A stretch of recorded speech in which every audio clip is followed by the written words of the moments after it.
It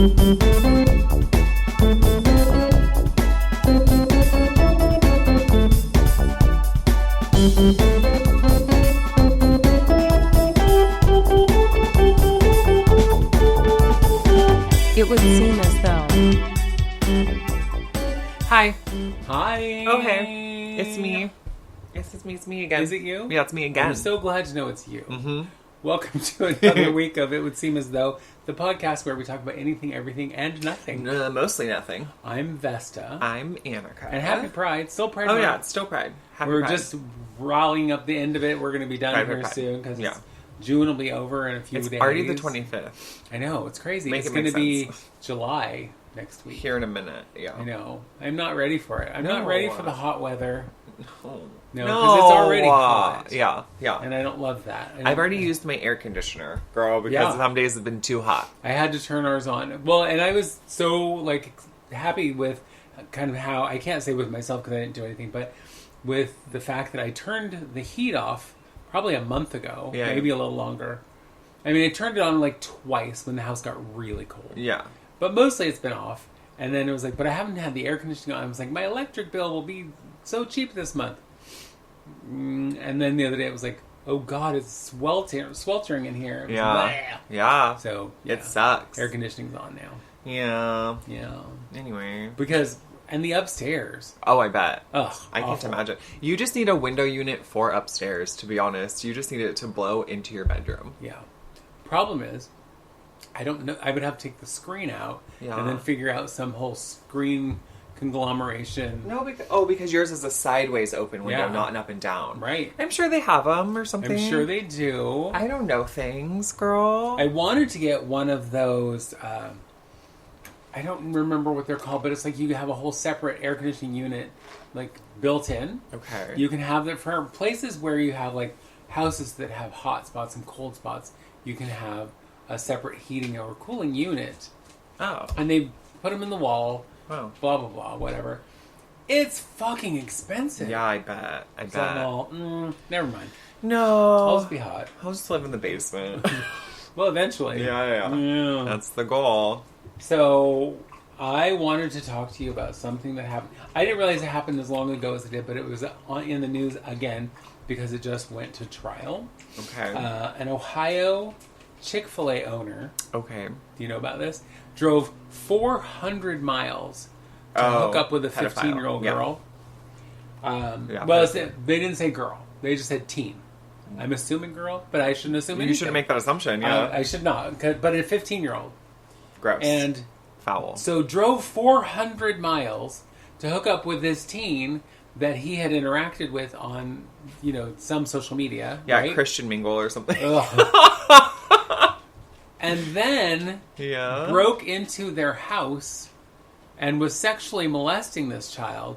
When the father heard somebody had broken it and called the police, and the police came, and he didn't have all his clothes because he tried to hide some, so his underwear was in the trash. And wow, that's unusual. I don't usually hear her make noise. I know. Anyway. But the police came got there while he was still in their house. So, he got arrested. And I'm hoping amongst hopes that everything now just bad and terrible that should happen to him happens to him. Yeah. Yeah, because his trial just started. But awful. I can't imagine it's going to take more than a hot minute. They found him in the house, and he even admitted to sexually abusing this child. Yeah. It was what are you going to do? You don't have your underpants on. They're over here in the trash and, whatever. Weird. What a weird fucking thing. And so, who was this guy? Was he a franchise owner? He was a franchise owner of Chick-fil-A. Gross. And his big concern when it was, I'm going to lose my job as a franchise owner. It's I hope so. Yeah. I hope you lose everything. Yeah. You nasty bitch. So, I was talking about this yesterday, and, my daughter, Grace, 15. Yeah. And she said, what would you do? And I said, well, I would call the police second after I killed whoever it was. Yeah. I was there would be no, oh no, what do I do? It'd be how do I get rid of the body? Yeah, I would but I would call it, because if you broke into my house, I have every right to defend myself or my children. Yeah. And when they find him dead, I'll be just like, he was hurting my children. Yeah, broke my house, hurting my children. Trying to, be like, and death. I'm sorry. Because I can't imagine that I mean, I'm pretty sure I could kill someone with my bare hands if they were doing something to my children. Yeah, of course. You would. In, like, dire straits, sure, I bet you could do lots of things, you know? But I always feel that way, too. I could never stab someone. The feeling of a blade going in makes me, like, cringe. But if someone was trying to kill me, I'm sure I could. You know? I'm sure I could definitely jam a blade into you. You know, it's funny that you specifically use that example because when I was married to the village idiot, one time, the one and only time he ever put his hands on me. Oof, girl. I know. He pushed me. Oh, yeah. Right into the butcher block. What a smart man. Me. He was such a smart guy. And I literally just reached behind me and pulled out the longest blade in the thing and put it in front. I said, if you ever put your hands on me again in any kind of way, I will kill you. Yeah, and I said, and no one will miss you. No, not a single person. Not a single person. No. Not even your family because they're... And trust me... I'm sure I could figure out a way to dispose of you that nobody would find you either. Yeah. Girl, you're from the country, bitch. Right? Oh, that's what I'm saying. Right, I'm just saying. Listen, I used to say that too because where a lot of my birth mother's family grew up is kind of middle of nowhere. It's not kind of middle of nowhere. It is middle of nowhere. So to get to what they call Harlan, which isn't even a town, it's unincorporated nothing, right? Right, it's what they used to refer to as a village. Yeah, right. Yeah. And there's a little cemetery in it, but you had to be born in Harlan but there's no hospital, so you had to be born in like a barn or something, right? In a bathtub, I'm not really sure. So Jesus could be there. Jesus could be there, yeah. But you have to take this road out to the farmland, but on either side of you, because it's Oregon and it's mountainous, there's ravines, you know? Yeah. And I'm like, we could just drop a body, and it's like hundreds of feet down. Who's going to go down in the ravine? You want to go that far down? Go ahead. I'm sure wild animal's going to eat you up. I'm not going to wrap you in a white sheet, bitch. It'll be camouflage. No, I'd make sure you was naked. Yeah. Oh, yeah. That way they don't have to pick through the clothing to eat you. Yeah. Oh my God, I'll even put some sauce on you, throw you down. Ooh. A treat. Extra delicious. It'd be a treat. You know what I mean? You know, it's funny, when I was working at the bar... We're sick people. One of the bartenders who you know, Lincoln, says to me one day, because I was telling him about just that particular asshole that I was married to, and he said, well, if you ever need it, I know how to get rid of people. Yeah.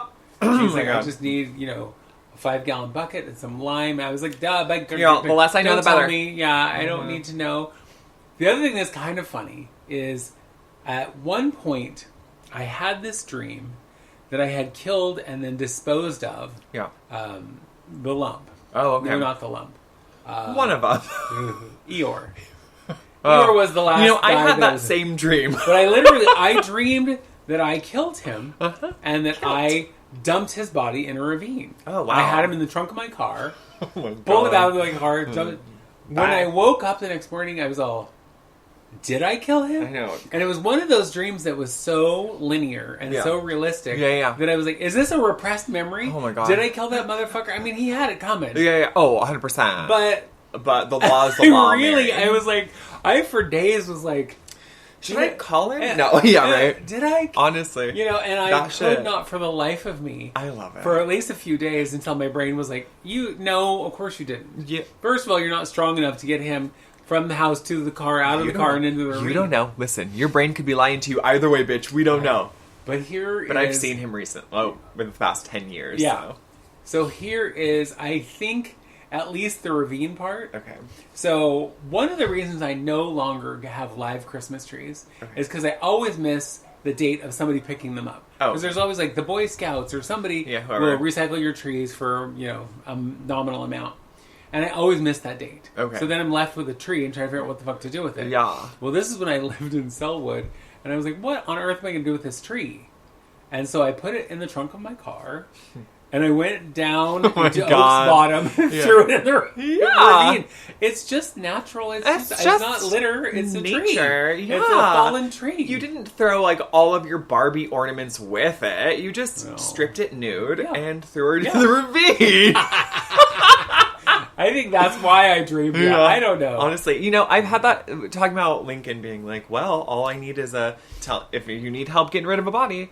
Because I, too, have had, when I got divorced from Shane, my good Judy Selwyn, who's Salvadorian, was like, Annika, do I need to call my cousins? And I said, if anyone ever says, do I need to call my cousins? It's not going to be a cute time. Yeah, it's not for a bachelorette party. Nor it's going to be to like murder, kill and murder. So I was always like, you know what? And I said, the less I know, the better, right? I can't, you're not bringing me into this, but if you do what you got to do, right? Well, I know that I told, and I feel like I might have told this story on here when I had a date with a biker man, right?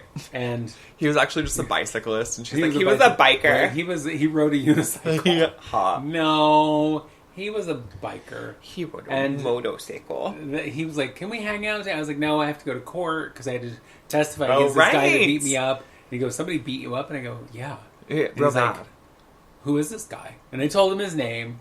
He's not like, thinking anything. No. Yeah. He's like, "Oh, where does he work?" And I told him where he worked. And then I was like, "Wait a minute, why?" Yeah. Because I'm slow on the take sometimes. Yeah. And he was like, "Well, you want me to take care of him?" And I go, Kinda. "If by take care of him, you mean like kill? No, you mean because then I'm an accessory to this, and I him up will in a not do well in house? prison. So no, pay for his groceries. Yeah, What do you mean? If you might take care of him, like bring him in, like and, he's a pet. Like fine, put him in a cage. Yeah. But I was all. But death. Listen, you know his name, you know where he works, and I know nothing more, and I'm out. Yeah, death and destruction. Scary. I know. So Some I people, never saw either one of them again. So who knows? I always thought we had shaky morals, but now having met people who have like killed people or who have done shady things, I'm practically a saint. You know what I mean? Well, our shaky morals are just about sex. Yeah. And so who's gonna regulate that? It's like that's whatever. I don't. Who cares? Because my morality doesn't really begin or end with anything. I'm like,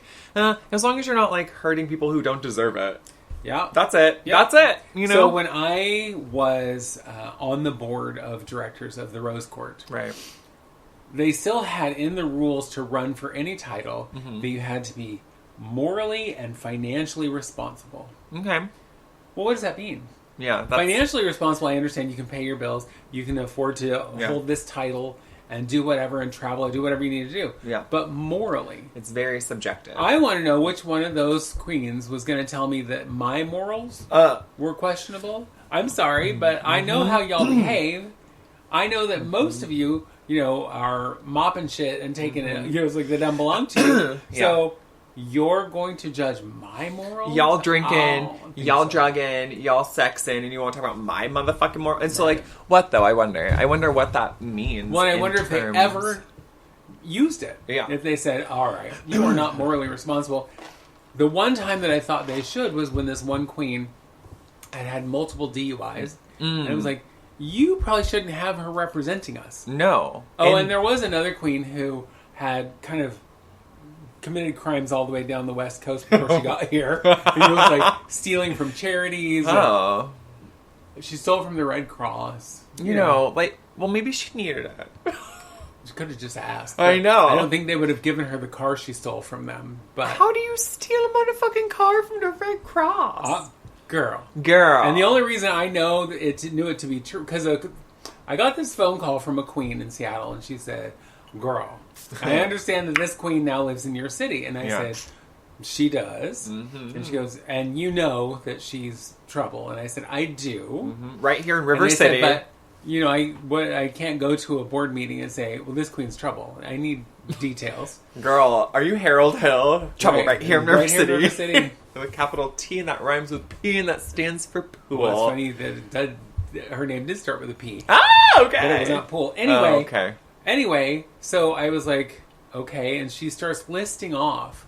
Like, she went to my friend's house and tried to sell her my dresses that she'd stolen, and my friend fortunately recognized my clothing and said, oh yeah, I'd love to buy these from you. And then called this queen and said, get to my house now.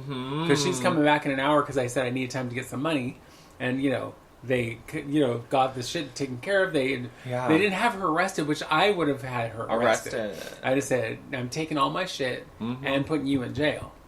And then she said, and then she went and worked for the Red Cross and was stealing money, like skimming money off the top, and then stole a car that belonged to them. It was a car that was donated. Okay. Right? But it was a car in good working order. And so they were going to then auction it off. Sure. So that, whatever. And she just thought, ooh, cute car, I'm going, bye. I need a car. And this car is cute, so bye. Bye. And a guy from the Red Cross called me. Jesus. Because this queen gave him my number and said, you need to call her. I was like, all right. Now, here's the funny thing. I went to the board meeting where they were talking about considering this queen for a title. And I said, no. And here's why. I listed off all the things. And these are all the reasons why you cannot give her this title. Yeah. Because it was the title of princess. Oh, okay. Which is the only one that's given. Okay. Okay? And I was like, and here, and this, and this, and this, and here's my sources. Yeah. I didn't make any of this up. I didn't go looking for any of this. But here's what I know, and here's how I know it.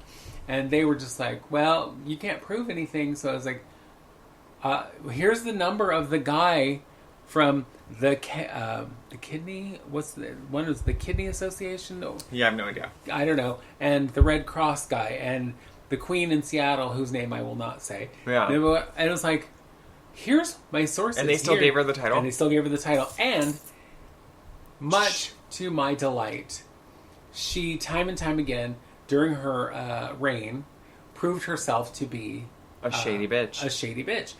For the first time in however many years the court had been around, they had to change the checking account because she had done some shady shit, but they let her keep the title. And I'm all... Crazy. And everybody's like, well, she's shady. Yeah. Maybe you knew that. Who knew? I didn't know. That's crazy to me. Yeah. Sorry, Amelie Jean, I know you want to be on this podcast, but you're going to need to shut the hell up.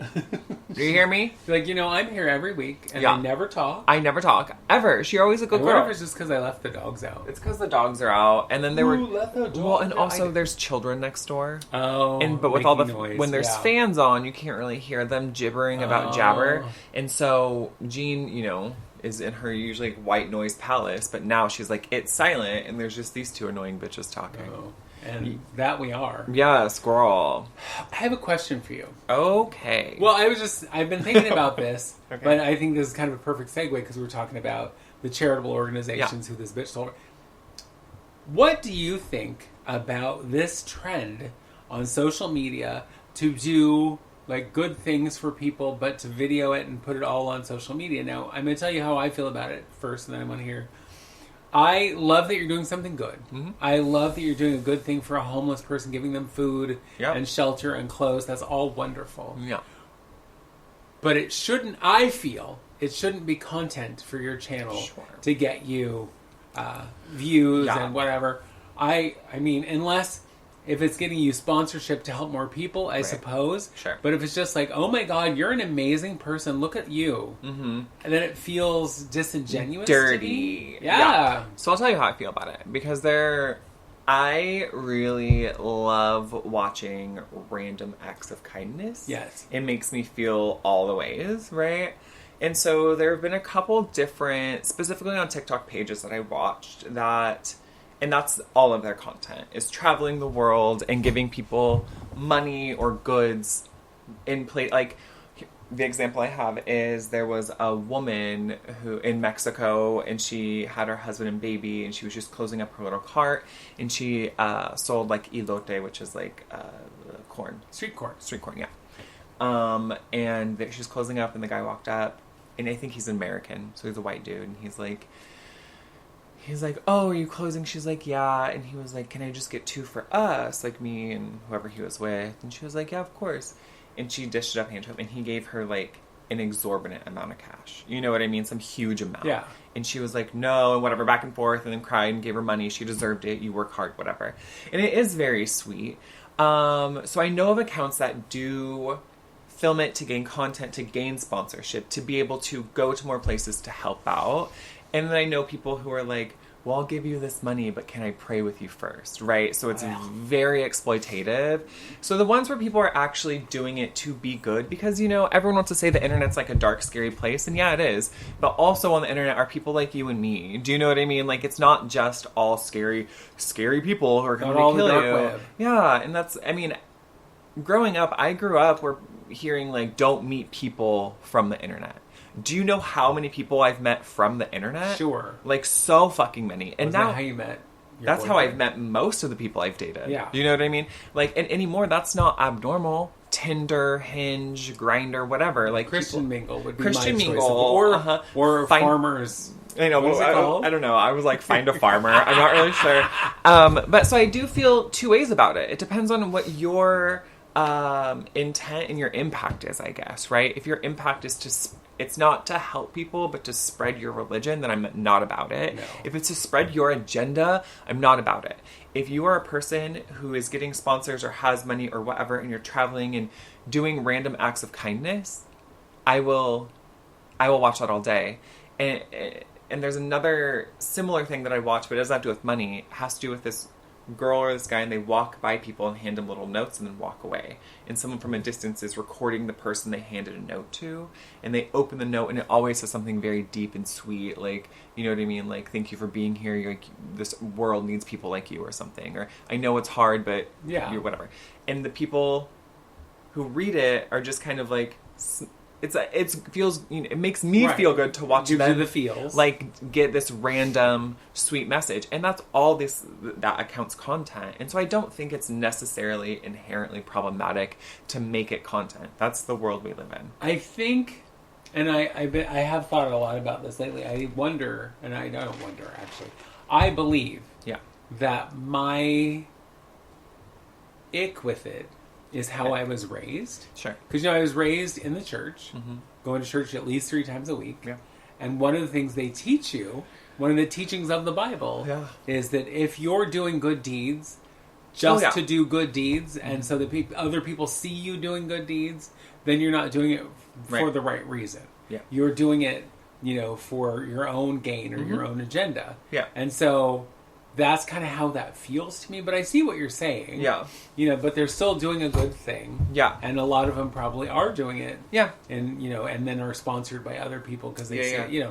I don't Absolutely. know, but I see the people that are impacted. Like I saw one yesterday where this man was on the street and he had been hit by a car. And this man walked up to him and he goes, "Are you okay?" Yeah. And he's like, "No, I was just hit by a car." And the driver just kept going.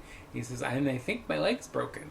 And I was like, "Oh, dear God." And he's like, "Well, let me get you to my car." And he helped him to the car. And he's like, "You look like you're cold." And he goes, and he gave him a coat or something, or blanket, I think. Yeah. And then said, "Well, on the way to the hospital, do you need some food?" And he took him to go, the drive-through and gave him food.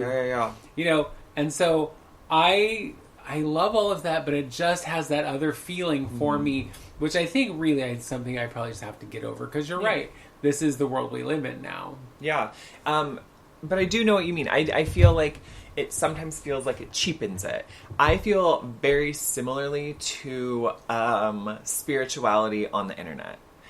People who like again, we're going to go to like TikTok, like witch talk or all this stuff where people are teaching you how to, like, oh, this is how my grandmother was a witch, or this is how you pray to a goddess, or what the fuck ever. It all just feels cheapened and lessened. I feel like Christianity is lessened by capitalism and the internet. I feel like any religion really is. It feels...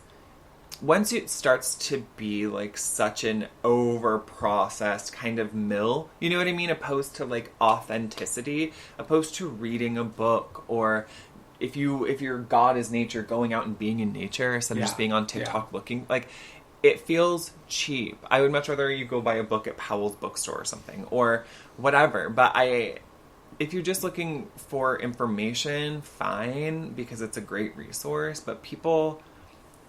it's just all the capitalist religious spirituality. It's new agey and fake and bullshit, and that's like, that makes me cringe a lot. And so there are things where it's like, well, look how good I'm doing. It is really weird and really uncomfortable to me, but again, I don't want to say I don't like any of it, because there are the ones that are great.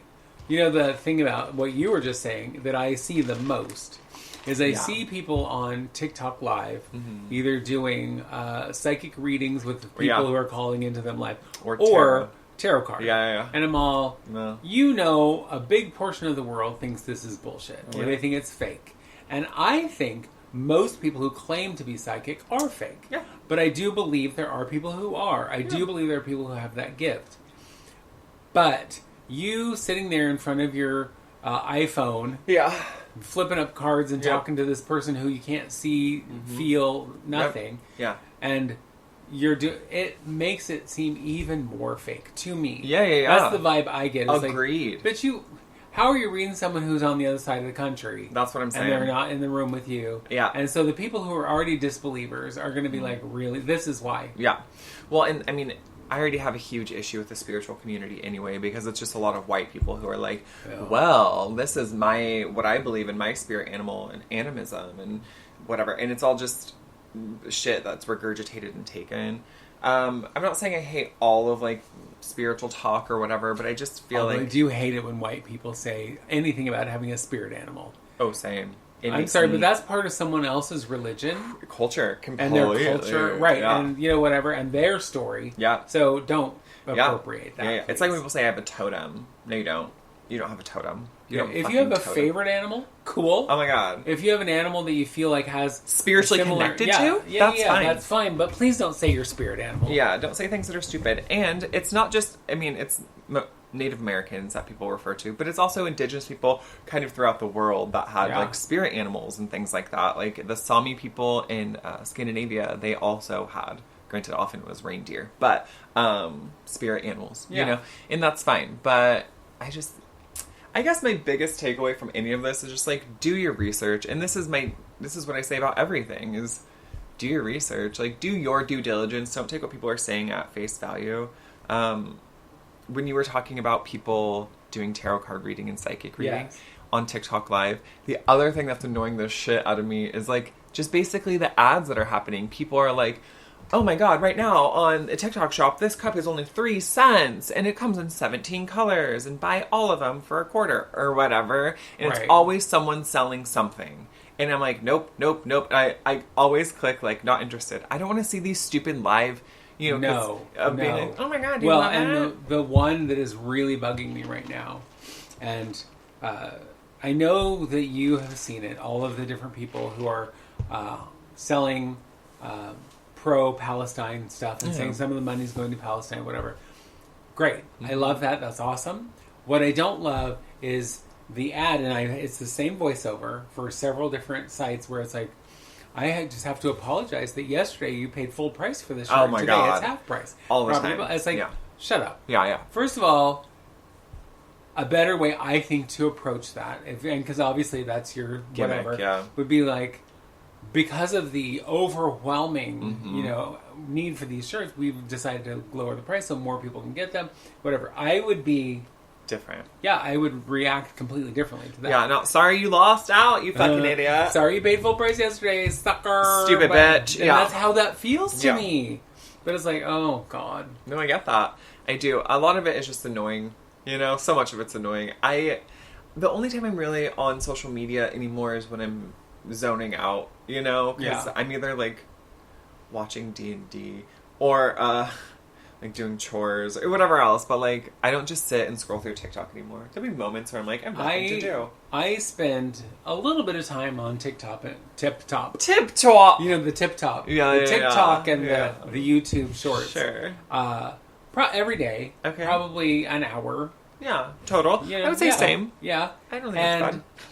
Watch several different people. There are people who I follow that I really enjoy their content. Yeah. There's this woman who is an amazing singer who is a jazz singer but also an impressionist, and she sings songs in the style of Judy Garland. Cool. Like she sang the What Was I Made For song from the Barbie movie, which is, Billie Eilish. Yeah.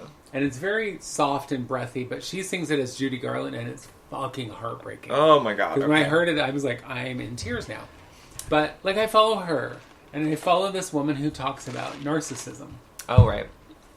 And I follow this older Indian woman who, mostly I really just like looking at her and listening to her, because she's, I don't know how old she is. She's probably my age, but her hair is now white. Okay. And I love listening to her because I love it's a beautiful accent.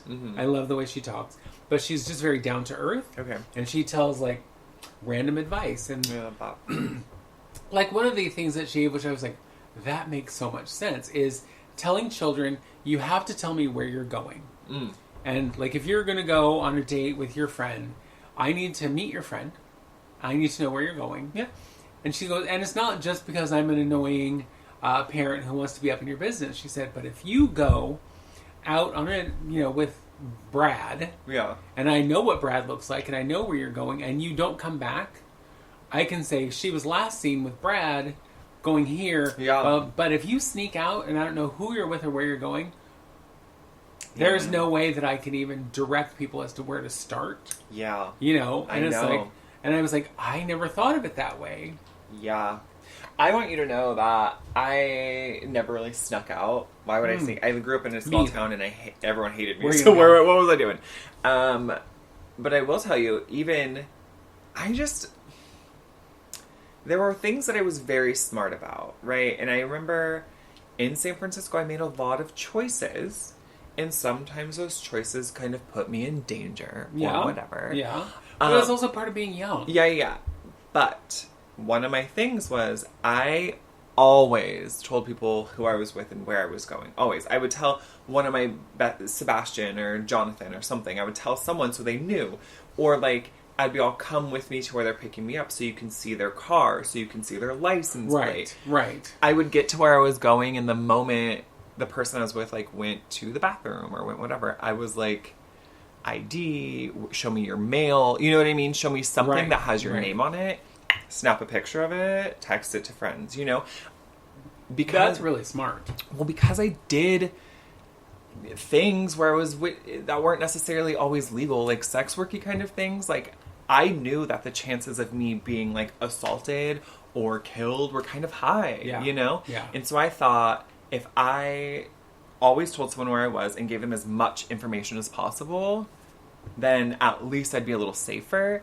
And I remember, because, not to, like, glorify it or whatever, but as a youth in San Francisco and being a hot girl and getting paid to be hot, I had people who then started, young people who started to date older people to make coin, And I remember being kind of, I feel like they're madam, like they're pimp, But I was like, you have to tell someone where you're going. Right. Like, you always smart about it. Yeah, always just, like, try and nail that in. I don't really care what else you do. I don't even care what, like, you decide to take from any of this, but, like, you have to let people know where you are or you'll die. And that's kind of the bottom line. But yeah, I think that no matter who you are, I like to tell people where I'm going all the time. Yeah. I don't go anywhere and don't tell anywhere I'm going, But with you and Mr. T and whatever, we have a tracker, so I know where... Right. I can't read yours lately. You've done something so that we can't see where you are. Really? Yeah. Oh my god. You've, like, ruined everything. I didn't know. Oh my god, I'll fix it so you can just watch my every movement. I would prefer that because I want to... The other day... This is so silly. The other day, you had left, and I was all... she didn't tell me where she was going. She didn't say... And she didn't ask me to take her, so I wonder where she's going. And I literally was like... Went on the thing to see...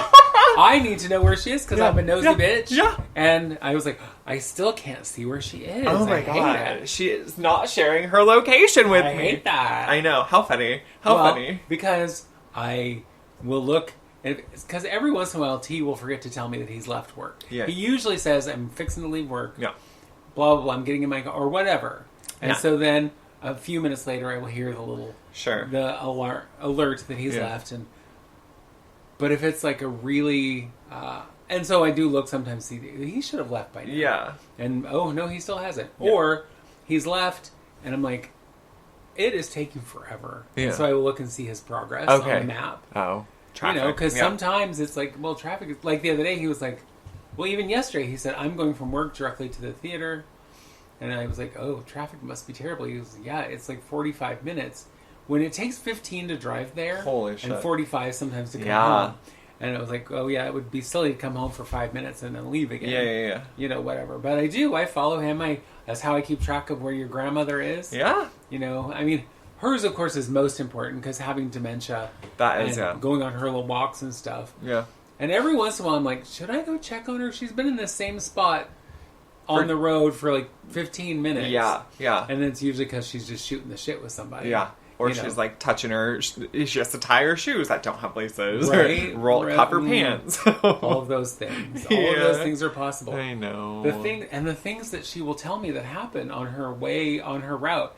Girl. So, and I absolutely am not making light of the fact that my mother has dementia. But I will tell you that and if you have ever lived with someone with dementia, you will know exactly what I'm talking about. It's not easy. No. And so sometimes I have to find the humor in the things, or I'll go crazy. So like when she tells me, "Oh yeah, I went for my walk," and all down the road people were applauding me. And I was like, "Were they?" You did it. And I picture like the end of a race, where everybody's on the sidelines giving you water bottles and clapping. And I was did like, it. Yeah, but okay. Yep. And then the other day she tells me.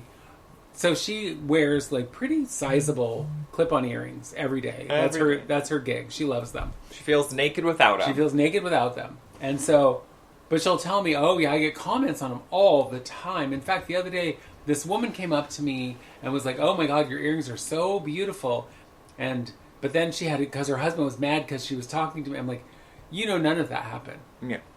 And I was like, okay, well, and. Of course, I don't say anything other than, oh. Yeah. Yeah. Nice. Wow. Well, they're cool earrings. So, right. Whatever. But it's like, okay. I know. It is. I mean, well, when she comes over here to talk to me, every time she's like, well, I haven't seen you. I haven't been over here in weeks or in such a long time. And I'm all, or weekly, you're over here. Yeah, you were here yesterday. Yeah, or several times a week, whatever.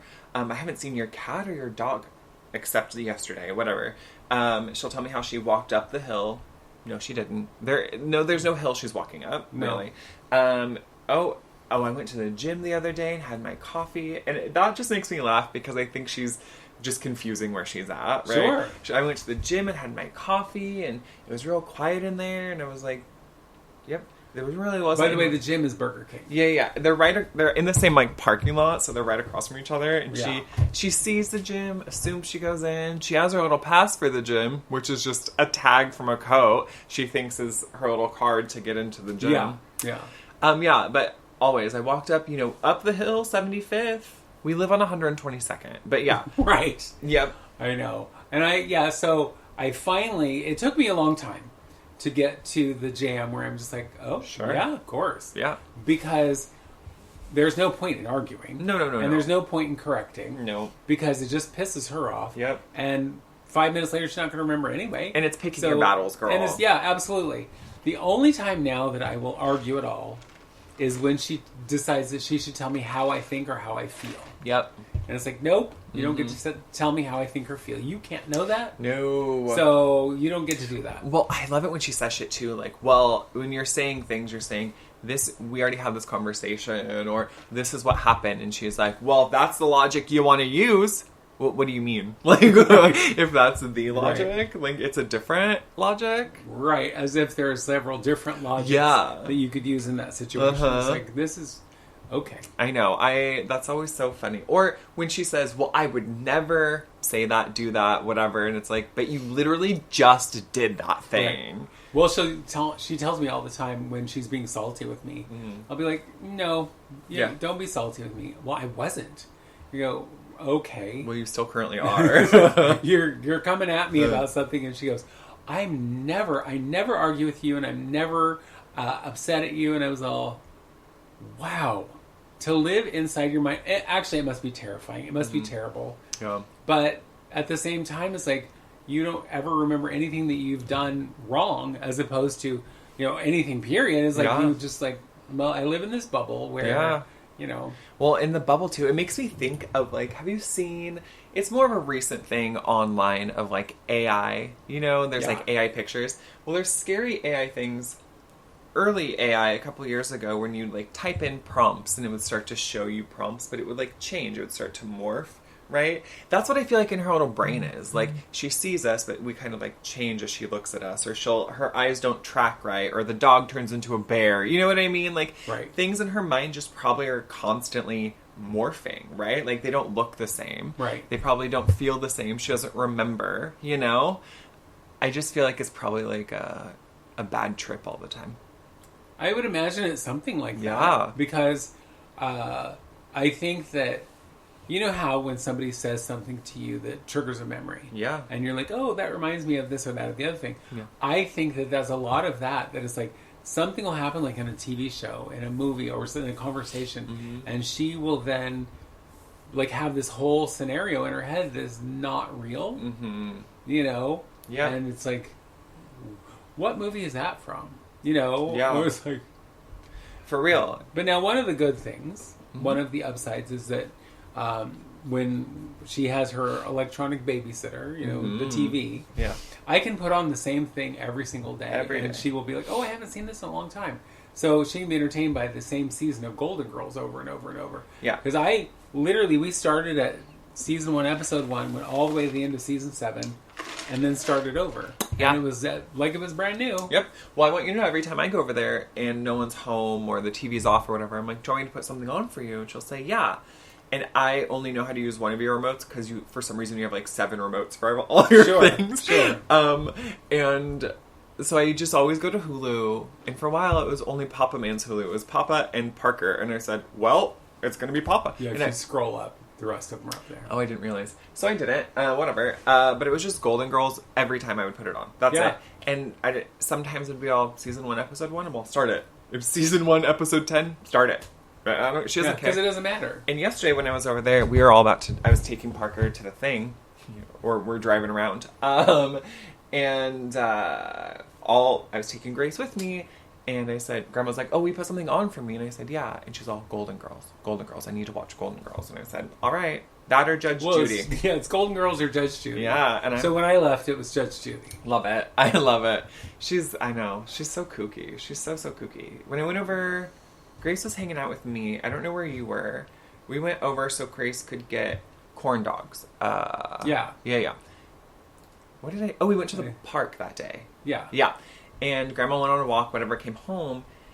When we got back, Grace and I walked in through the garage door, and Grandma's, like, passed out. Like, knocked out. And the dogs were moving. We're talking, and she was still, like, passed out. I'm all, ma'am?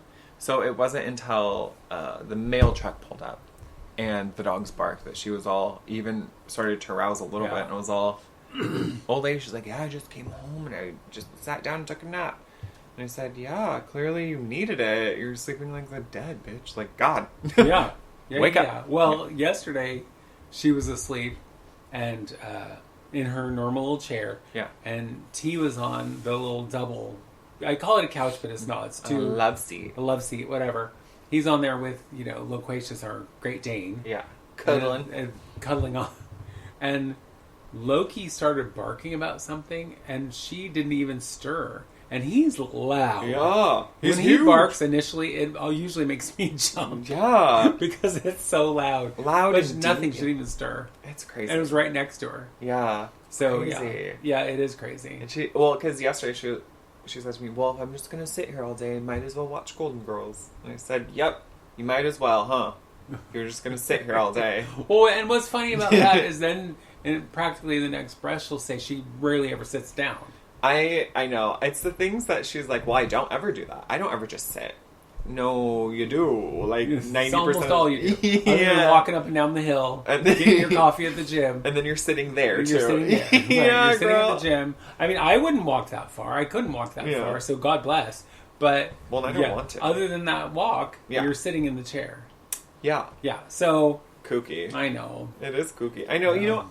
I will say, though, that how I deal with Grammy is I'm very much, like, deflect in humor. Yeah. And, like, memories. Storytelling, deflection, and humor. Because I'm not going to argue with you about fucking anything. And the few times that I've had to argue with her, she gets real pissy and walks away from me. Yeah. Like the one time she told me that Parker took her money, and I said, no, he didn't. You have your money on you. No, he took it from me. And I said, no, he didn't. Anyway. Right. But I like to get her, like, laughing. And I like to make her feel like we're having a good time, Because that's, like... Because if not, she just seems miserable. You know what I mean? Yeah, it's just absolutely. Not... it's funny you bring up telling old stories and stuff, because one of the things I actually want to talk to you about today was nostalgia. Oh, yeah. Because nostalgia, to me, is kind of a trippy thing. Yeah. And for so many reasons, but when people say things like, I miss the good old days. well, what days were good? Yeah. Now, I imagine of that section of time that you missed, there were good things for you. Yeah. But when you think about the bigger picture, like, so I was born in 1962. So I'm going to say, I miss 1970 when I was a child. You mean when a lot of people still didn't have rights? Yeah. And the world was a shit story. It's like, I can't say, so I'll never say, like, oh, the good old days. There were no good old days. No.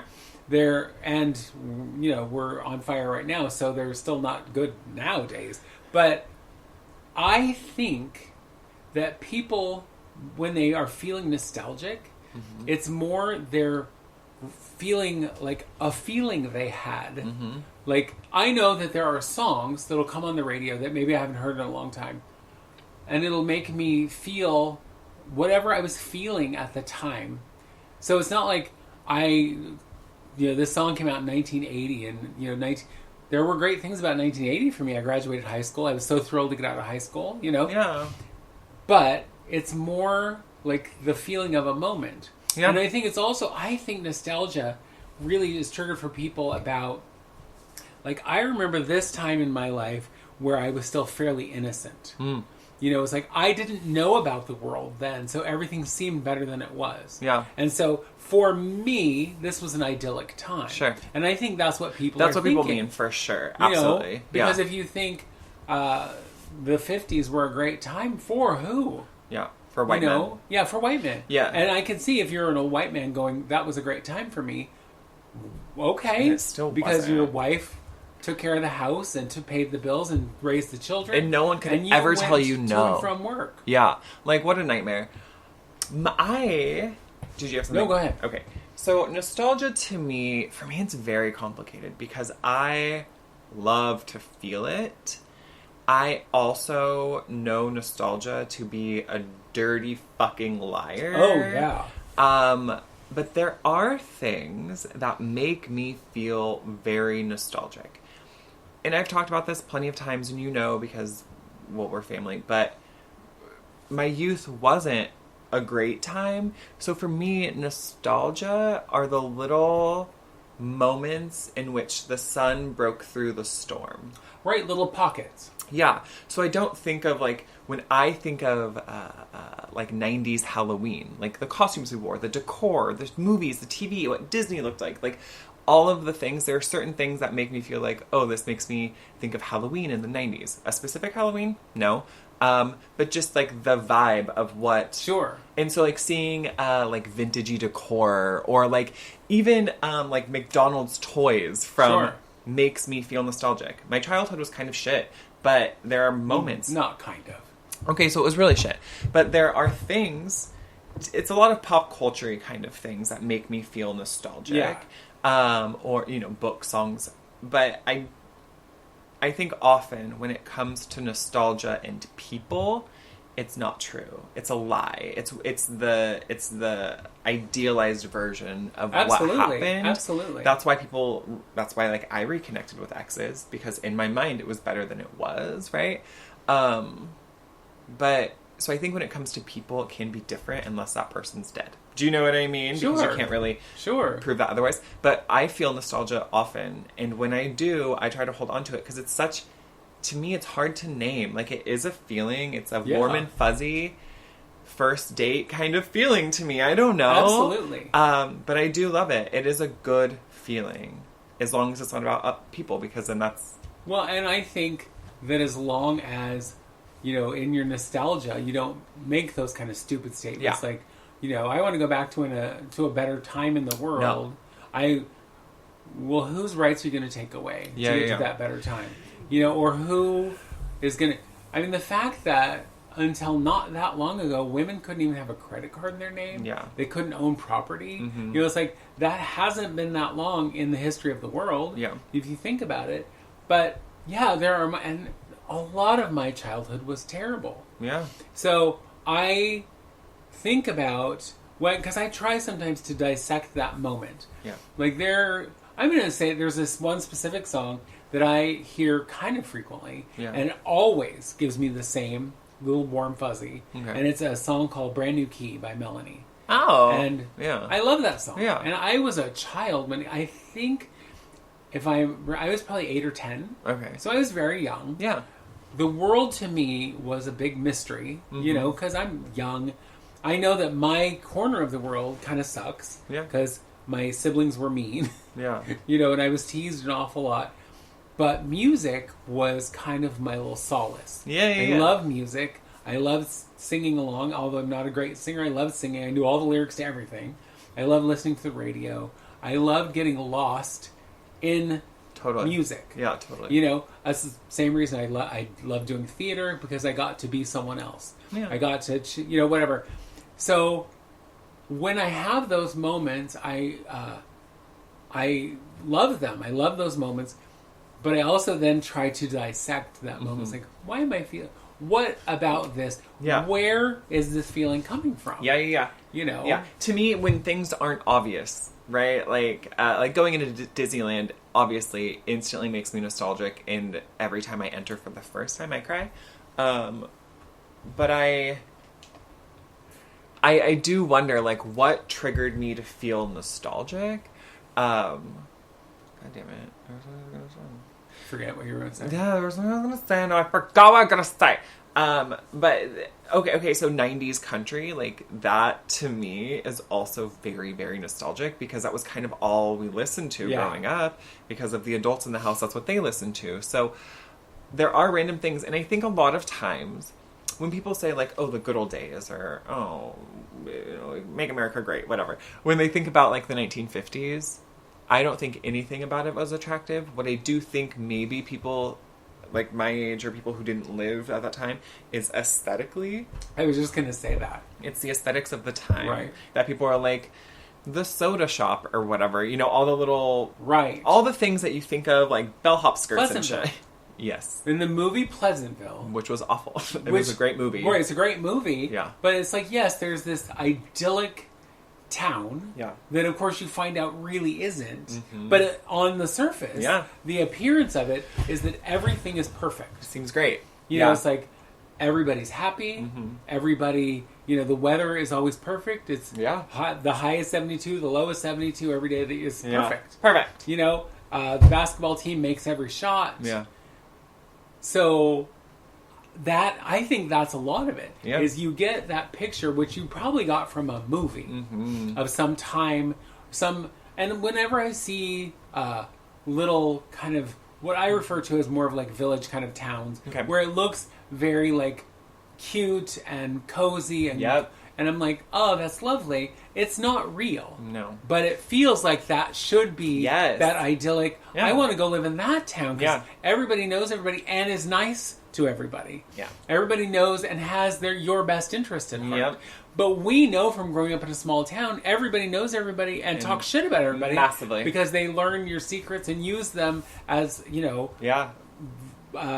fodder. Again, there's like, I'm going to exchange this for something else because I have this good, juicy gossip. Yeah, it's currency, bitch. Currency, there's the word I was looking for.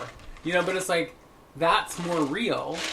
But we see these movies where it's like, this lovely little bird. Precious it is. Where, where, you move there and it's all perfect and wonderful. And it's like, but it's not. Yeah. Those things don't exist. No. And I think, for me, a lot of the nostalgia comes from, like, when I think about, the 90s, not a good time for me, but also when I think about it, I think just all the things that made it, I don't know, it's TV and movies, the cartoons, whatever. It's all of that. Is the 90s to me. It's not growing up in a shithole house with abusive parents. It's not, you know what I mean? That's not. Yeah. I don't know. I do know that happened, but again, to me, like, telling that story of my childhood, it doesn't make me feel anything anymore. No, at all. And that's the other, if I just sit down and think about my childhood, or I think about my young adult life, I never have that little warm fuzzy, because obviously I'm talking about it, so I know the good, the bad, the ugly. I know all the things, and I remember all the things. But when I have those little, moments of nostalgia, it's almost always music. Okay. Yeah. Sometimes it's movies. Yeah. Sometimes it's a smell. Okay. Like the other day I told you I smelled it, and I was at the beach. Oh, right. And I was like, And it lasted for like 5 seconds, and I had a little warm fuzzy, and I was like, oh, that was lovely.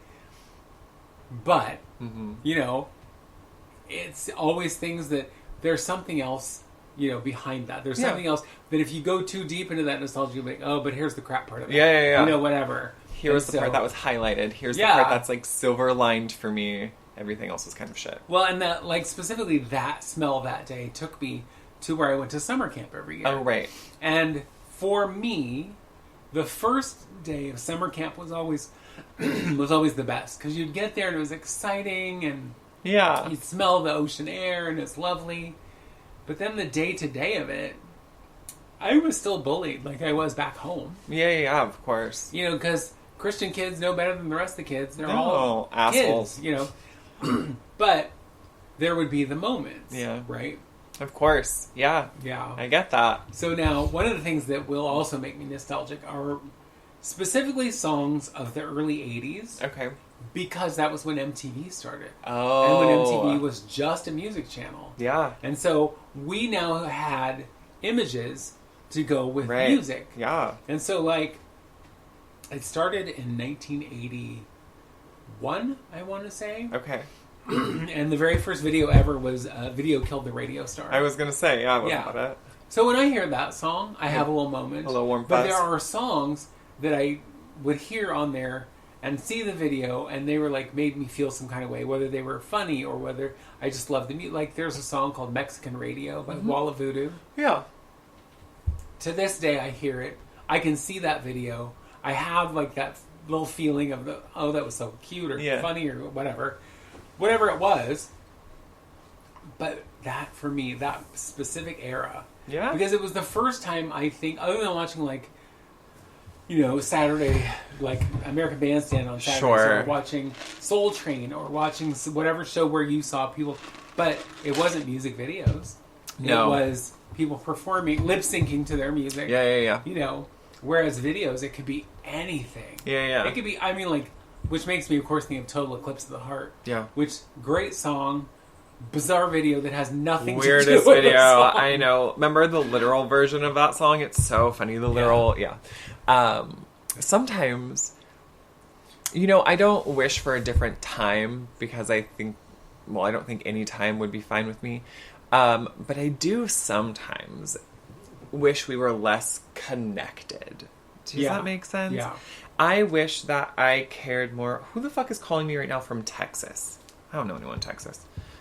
Go away. But not to be like ignorant, I suppose, but I feel like things mattered more. I feel like things had more depth when everything wasn't just ordered and sent to your house in a day. You know what I mean? Right. Or, right. you know, I don't know. Because there was the anticipation. Yeah, there was anticipation. People waited. People cared more about things. People cared more about, I don't think maybe other people, but I just think being connected and not being, going outside with your phone and going on hikes with your phone and going, you know what I mean? Working out with your phone. Like, you're not present kind of ever. And I love being able to access all the information and go to school remotely and work remotely, whatever. But I do sometimes wish that it was less, because I was thinking about this. There's this new singer. She's been out for a minute. Her name's Chapel Roan. Yes, I was just watching her this morning. She's fucking amazing. I love it. Her songs are to me, they're very like dancey, poppy, electric from the 80s. That's the vibe I got. But there's a part where she's talking about wanting to move to LA from Tennessee. And I was thinking about when I moved to LA, and I sometimes think about being nostalgic for the person that I was. The person who had all these like giant hopes.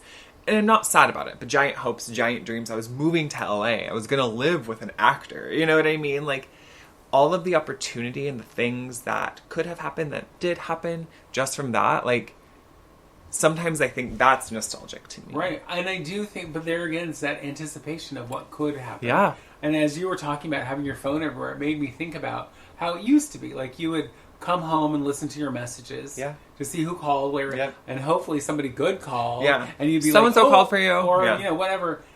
And it's not like I think I would rather go back to that. No. Where you have to wait all day to know if someone called you back. Yeah. But at the same time, that was an anticipation that sometimes was fun. Yeah. You know, a lot of times it was terrible and painful. Well, but you know. Like people say, having your phone is kind of an electronic leash. Absolutely. People know where you are at all times. Which is so funny when people say, you know, the government's trying to track you. Bitch, everyone's tracking you. They can track you on your phone all track the me time. wherever, bitch. I don't care. Like, what am I? I'm here all the time. You're seeing me do nothing all day. But like, yeah, I just it's a lot, and I feel like we're always overstimulated because our little human brains in this current age, we are absorbing, witnessing, experiencing more than our ancestors did in a year. Do you know in their entire life? And most of the time, I think it's too much. It is too much. Like, and I can tell you that I'll have the TV on and I'll be on my phone. You know what I mean? I'll have the TV on and I'm like doing my orientation for school and texting somebody. Like, that's a lot. You know what I mean? And like, it's unnecessary. But it has become so normal, right? It's so typical. It feels like, oh, that's just regular, right? Like, it's just regular. It's background noise because it's easier to have background noise than to just sit here in silence. So I'm going to very quickly go through with you the evolution of just my life, the phone. Okay. When I lived in Yamhill, we had a wall phone, of course, and a party line. Okay. And if there's anybody listening who doesn't know what a party line is, you shared the line with your neighbors. It's so weird. So you had to wait till no one was talking on the phone and make a phone call. And everything was long distance, other than if you called right within Yamhill. Crazy, okay. And then when we moved to Carlton, we had our own phone, and we had 2 extensions. So it was the same number, but you could pick it up in the kitchen or you could pick it up in the living room. Okay. Ooh, that was big time. Yeah. That was fancy for us. And then, of course, the next evolution of that was cordless phones, where you could take that phone anywhere you wanted within the radius, whatever bubble, right? And then, of course, from there, they started making cell phones, but they were like the size of a fucking brick, and had antenna you pulled out, and the bottom flipped open. Hardly anybody got reception. Beyond, and then, of course, as it's gone on and on, they get better and better and bigger and smaller and back and forth and whatever. Yeah. But I just think about that in itself as such a huge thing. Yeah. Just in my life. In such a short amount of time. Yeah. Yeah. I mean, technology has evolved rapidly. It kind of went stagnant for a minute, but like high-tech shit, rapid expansion. Yeah. So, one last thing I'm going to say about nostalgia, because it's about time for us to get out of here. Tell me. And I was thinking about what you had said about this, being nostalgic for the person that you were or the excitement that you felt. I think with all things, when you first feel something or first experience something, it's exciting. Yeah. You know, like the first time you have sex, or the first time you go to this new place, or the first, for me, there are so few firsts anymore. Yeah. That I think that's part of my nostalgia. It's like, I would love for there to be some exciting, wonderful firsts. Yeah, Now, with children, of course, I have a bunch of firsts that I never expected and whatever. Sure. But it's a whole... when you're young, it's like, there are so many things that feel exciting. Yeah. That might not be, but they feel that way. I know. And I think that's really kind of the root of that. I think that's what... Like, I mean, if you look around my house, there's lots of, like, witchy shit, but there's lots of toys, too. Yeah. I feel like I'm regularly... I know, I'm looking at Pee-wee right in front of me. Yeah, you are. And Woody. I'm regularly chasing that high of being able... Firsts, right? Like, being able to be a kid. Being able to, like, live my youth, actually. Do you know what I mean? And so that's exciting to me because I can have what I want and do what I want. But I do get what you're saying, that the older you get, the less and less excitement, really, there is. So let's just make some. Let's just move somewhere cool. All right. Okay. So next time you hear us, we'll be live from somewhere cool. And on that note, we're going to no longer be live. We're going to get the hell out of here. Yeah. And go do all of the exciting things that we do in a day. And I can't think of a single one. No, I'm going to eat food. Eating food, that's exciting. That is exciting. Yes. However, we do this every week. Our show drops every Wednesday. Yes. And if you would like to send us a message, please do so. It would seem as though at gmail.com. Yes. And if you haven't yet, subscribe so you never miss an episode. Never. And tell your friends. And your enemies. Tell your grandpa. Put us on, before you leave the church and let everybody hear it. Yeah. Put on a religion episode about... Yeah. Ooh, yeah. Yeah. Okay, that's it. That's all. All right, I'll see you later. Bye. It would seem as though...